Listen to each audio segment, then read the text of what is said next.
Hey everyone, welcome back. Today, we're tackling a super practical topic: how to transfer money from a Canadian bank to an American one in 2025. Whether you're sending cash for business deals, family support, or even online shopping, this guide will make the process straightforward and stress-free. Let's dive right in. First off, you need to choose the right method for your transfer.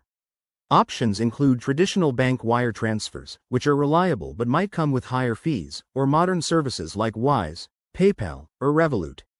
These apps are user-friendly and often offer better exchange rates, especially with the Canadian dollar fluctuating against the US dollar. Step 1. Gather all the essential details.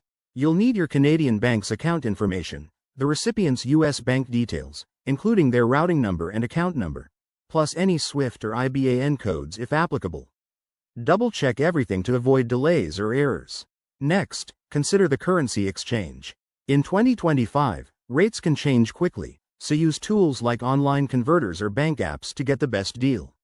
Most services will handle the conversion automatically, but watch out for fees that could eat into your transfer. Aim for providers with low or transparent charges.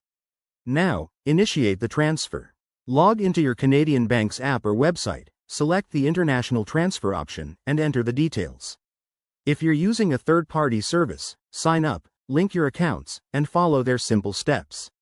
Transfers usually take 1 to 5 business days, depending on the method. Don't forget about security and regulations. Always use two-factor authentication, and be aware of any anti-money laundering rules or tax implications, especially with the US-Canada border. If you're transferring large amounts, consult a financial advisor to stay compliant.